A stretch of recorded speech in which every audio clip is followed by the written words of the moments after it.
Welcome folks to Let's Play Shadow Sorcerer. This is the last installment of the trilogy about the Dragon Lance. So let's jump into the game. I'm not gonna spoil too much about it. And let's read the first entry.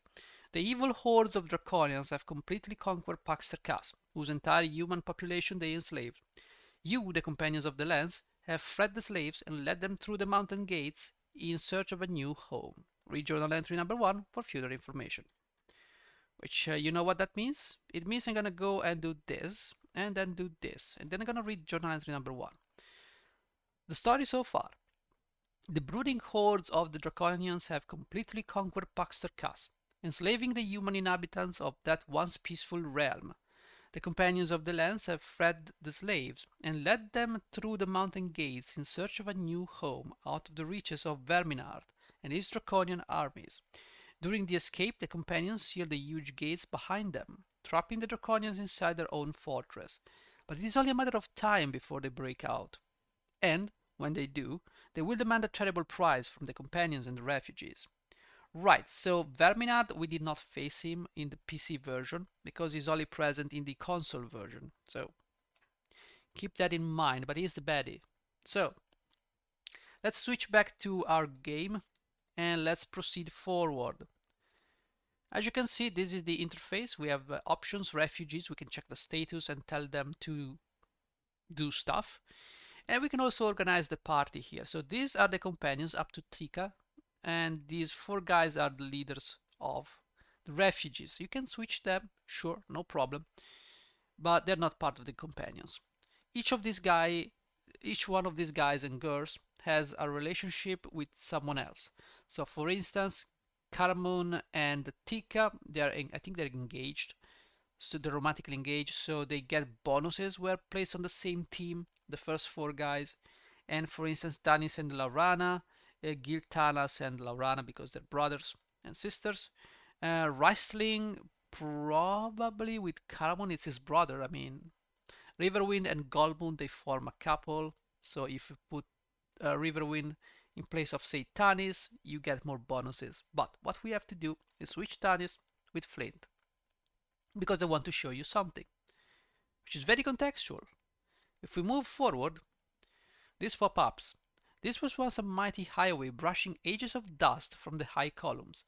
You are able to read dwarven runes, which explains that this road once links back to Tarkas with Thorbardin. So if we did not have Flint, we would get a prompt that we are not able to read the runes. So you would have to switch Flint in and read the runes the same way we're doing now. So let's read journal entry number 4. Alright, the southern road. The roadside columns speak of the road of Kit Kanan, which linked the kingdom of Thorbardin with the realms of the elves. Thorbardin! If the legendary dwarven kingdom is somewhere in these southern lands, surely there could be no safer refuge than with the mountain dwarfs? Question mark. Who knows? Who knows for real? So with that information, we need to look for Thorbardin, which is located down to the south, it seems. So let's go, and we can just take the arrows. There are some arrows below Caramon. Sure, give them to Caramon, no problem. And now we can exit. We're not gonna enter this area because... Okay, let the music subside. Thanks. Because that will take time. So if we were to go inside that dungeon, there will be just a couple of spiders and it's a dead end. But if we go out and return to the map, the time would have been like around noon, and I no. Let's just get all the time we can into doing good stuff. Because, like it or not, this is a timed game. So you have 2 days of protection, after which the Draconian's armies are gonna start to pour in. Sorry, from Pax Sarkas. They're gonna chase you, they're gonna try to find you and lock down the refugees and kill them, or enslave them. Also, the refugees have food, and that's gonna be, each refugee will consume 1 ration per refugee. You can replenish the rations by finding food along the map. There are like 3 or 4 locations where you can replenish food.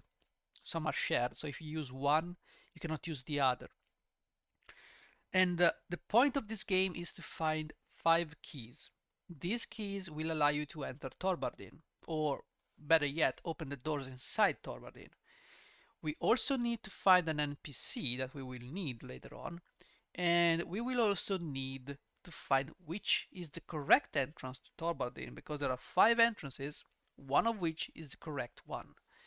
With these objectives in mind, we can start forming our party.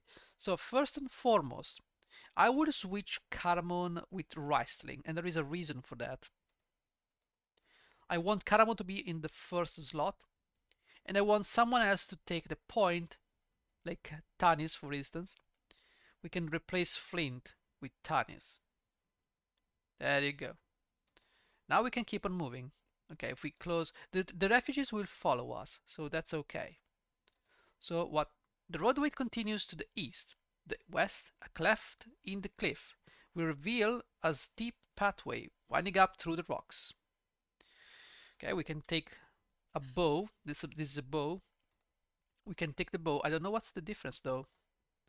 What is the difference, Tanis? My man, you've got your bow. Yeah, that's fantastic.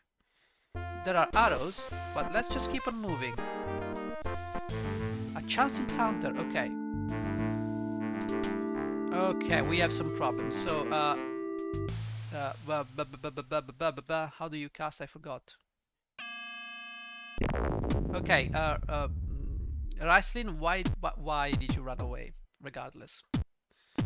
Okay, we might need to cast some spells. Like, for instance, we could cast Bless. Okay, please, Tanis, there you go. We can now use the option to regroup or just simply get out of here. Okay, let's go this way, and this way. There is abundance of food in this sheltered grove, more than you could ever carry back to the refugees. Perhaps they could come here. Perhaps they could, indeed. So this is the food, and if you press inspect, you're gonna get the same result. So I would say party. Okay, so Gold Moon. You might as well memorize some spells, and also no, you memorize spell through here. Sorry, you got to memorize protection from evil though. I would like that. Okay, some time will pass. We're not gonna go in here. A cheer goes up from the refugees as they discover the food. In short order, the food is divided up and loaded onto the wagons. There has been a battle here in the not too distant past. Weapons lie strewn all over the plain, most of them rendered useless by the elements. There are a few items which seem worth taking, however. Okay, so Caramon seems like to be a good guy, so why don't you just go... Okay, Caramon, how much armor class you have? 6. Tanis, you have 4. I would say at this point, you know what I want to do? I want to take Tanis over here. No, Tanis, please. I want you to go over here. Yeah, go over here, Tanis. I want you to take the braces of defense. Those things are gonna give me a lot of armor class. We're gonna equip them. There's a bow. The bow can stay wherever it is. There are arrows. We can take the arrows, I suppose. That's right. Also equip them, and there you go. The rest is useless. So let's go this way. At the roadside there stands a strange tower with what looks like a viewing platform at the top. It doesn't seem to be occupied. So I want you guys to move inside this tower and see what this is all about. Alright. Should change maybe Goldmoon with Riesling. I'm gonna attack so that Tanis actually has the front. And now Tanis has -4 because those bracers will give you a lot of armor class. Let's inspect. This room is filled with litter left by the previous occupants. The only thing worth taking is an ancient document which reads, "The Eye of Elar will show you your goal. The rest is illegible. Read journal entry number 3. Okay, bro. We're gonna read that. The Refugee Council. No, that's number 5, sorry. Okay, ancient document. This old piece of parchment seems to refer to the operation of a magical viewing device called the Eye of Elar. When the road of Kit Canaan was a major highway between the dwarves and elves, the Eye was a way station for travelers. At dusk, the wardens of the Eye would operate its lens to reveal their destination. The dwarf gate leading to Thorbardin. Using the Eye will show you the location of the gates to Thorbardin. The gates are now guarded by the Skullcap, the remnants of the huge fortress which the wizard Fistendantilus destroyed in the last Great War. Okay, so it seems like we have to also eventually reach Skullcap. Let's go back to the game. So what we have discovered is that we have to operate this device at dusk, and what do you know? It's dusk right now. So let's quickly go inside and operate this device and see the location of Thorbardin. It changes with each game, so it's like a mandatory step, or you can just go and, try to figure out what it is by your own. And do you wish to wait until dusk? Yes. There you go. So the entrance is the third one, the one in the middle. You can see the skull over here. These other entrances are all fake. So we need to reach this one. This is the objective. Okay, we can now leave through the way which we came. And we are gonna have to move out. I don't know where the refugees are. I don't know what they're doing, nor do I care. Okay, let's move this way and then this way. A chance encounter. Okay, what are we fighting? These guys. Could you not use range attacks, please? That's quite bad. You need to attack. Thank you. Come on. Wrestling, that's not a good time to be at the forefront. Okay, I don't know where wrestling is going, but whatever. Let's keep on going. Another chance encounter. Okay, going through the mountains is not the best thing, but we don't have much choice. Caramon, give a hand to Tanis, will ya? There you go. We can now move. Let's follow this road. There is something over here. A few scattered planks and the washed up bodies of seamen are all that is left of a ship that foundered on this coast. There is also a chest, seemingly intact, lying just above the surf. Okay, so what we're gonna do, we're gonna say you're gonna cast a spell. You're gonna cast Find Traps. We've disabled the trap. What I want to do is move Riesling over here. I want to move Caramon over here. I want to move Tanis over here. Actually, I want you to go over here and Golmoon over here. Now, Riesling, you're gonna inspect this thing. And what do you know? There's a trap, but this is not lost because Golmoon is a badass and she's got Turn Undead, which actually works. Would you believe that? Okay, Tanis, take care of these guys, please. Okay, what do we have inside here? We can take. We have a key, which we're going to give to Golmoon. We also have this scroll. Yeah, the game is a little bit janky, but what can you do? A scroll which we're going to give to Riesling. And then there is something else. There is a potion and arrows. I don't care much about arrows, but we can give the potion to Tanis. Some of your wounds are cured. That's great. Okay, we can leave the arrows over there. We don't really care much about those. Golmoon, you could be memorizing this thing again. So memorize Find Traps. There you go. Let's get out. We can move south 1 square. The remains of a campsite can be found on the beach, where a crew of renegade hobgoblins pirates have been sheltering. A fine-looking sword lies where it fell from the captain's hand.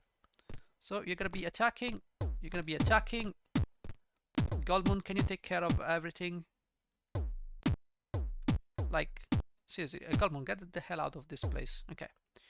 So what we have here is a severe case of there is something on the ground. Nothing. So Caramon, you have a normal mundane sword, right? Yes. This has no plus. So this is a mundane weapon. What we're taking is this weapon. Equip it. Yeah, leave the sword behind. Now Caramon has a +3 longsword or broadsword, whatever this is. There's no name. It's a +3, so it's good. It still has crappy armor class, but what can you do? So we could use some time to... No, let's just move on. Let's just press forward. I don't want the refugees to come this way. So let's move this way, with this way. We're gonna go this way. We're gonna have to wait for the refugees. Don't, you know, leave them behind. I told you to move here though, bro. Gonna have to move. It's gonna take some time. Come on, guys. I need you to move. I need you to follow me. Thank you very much. They're gonna be standing still soon.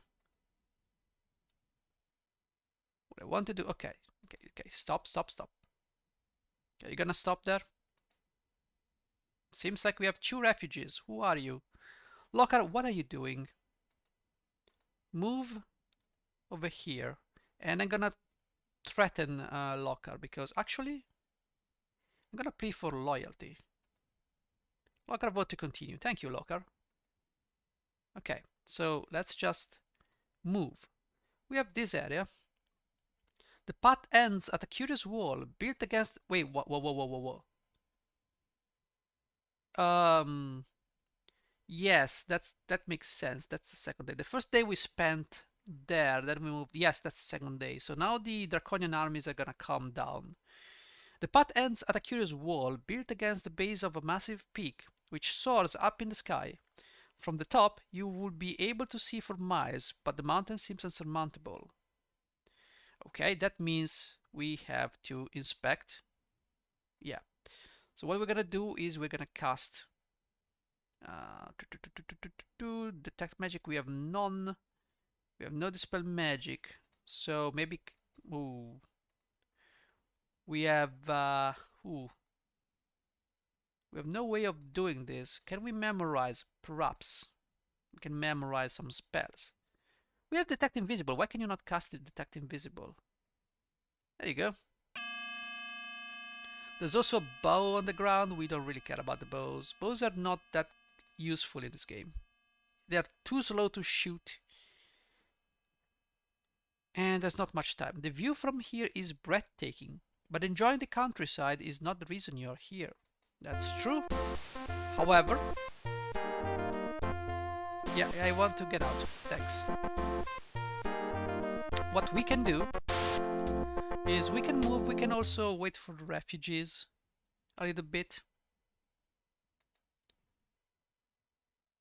The refugees will wander around now trying to find us, right?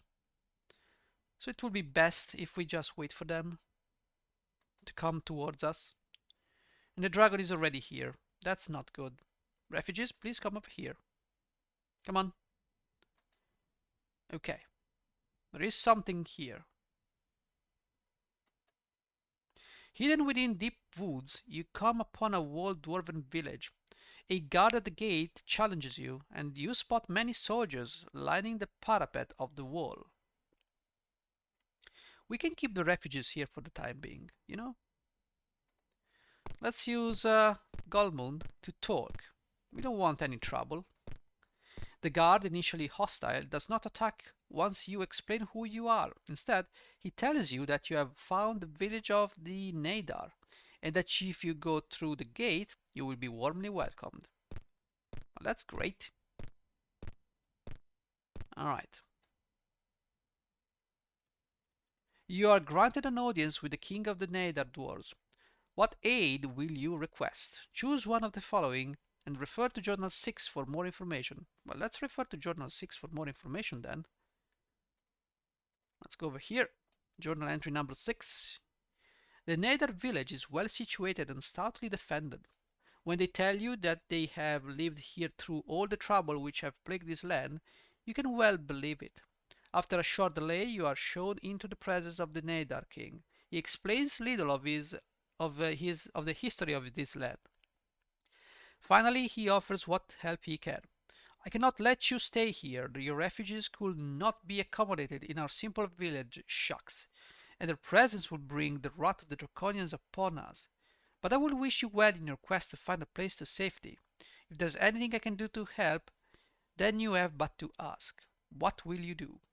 Option 1. Rest. The Nether will let you stay until the following dawn and will tend your wounds as best they're able. Ask for food. The Nether are known for their kindness and the quality of their cuisine. Ask about the location of Thorbardin. They may have knowledge which could lead you in the right direction. We already know. Offer to do something for them and leave. Okay. We could ask for food, which could be very handy. We could also ask to do something for them, which, I mean, it could be a little bit dangerous considering we have the Draconian army parading down our ass. So perhaps we should ask for food and then move on. We could be doing their kind of favor, but I am pretty sure the Draconians they're gonna try and get to us. So we have to choose between speed or maybe help these guys. But what can we get in return? Should we help these guys? And I would say let's just not help these guys. Let's ask for some food. Or perhaps we can offer to help. Let's ask for some food first. Suddenly serious, the Nether King warns you. There is much you should know. I don't have time to tell you all now. He gives you Journal 9 and says sternly, read carefully. And I did not change the window, so whatever. Journal 9, which is here. Advice from the Nether King. As you prepare to leave the Nether village, the chieftain gives you some last advice. Though this land was once all part of the land of Thorbardin, there are many others living here now. The trolls in their caves, the lizardmen in the marshes. If there is a way through to the southern mountains, it will be very difficult to find. Always look carefully, for the way that is hidden in the shadows at dawn may be easily revealed by the setting sun. Watch the location of secret doors and the way the sunlight must hit them to be visible. South of here are old dwarven mine workings. The Agar live there. Be prepared for their deceptions if you venture into their caves. They are an irresponsible and untrustworthy lot. Finally, I must warn you of the dangers of the marshland and of Skullcap Mountain. The guardian of the marshes is rumored to be the most dangerous indeed. Seek out the marsh warden. He knows the safe path through the marshes. Your wagons won't make it through the swamps. As for Skullcap, you must know that it is the tomb of the wizard Fistandantilus, who made war against the dwarfs and built a great tower with which to breach the dwarf gates.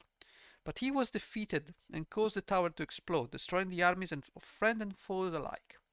The shattered stump of the tower is that mountain we call Skullcap.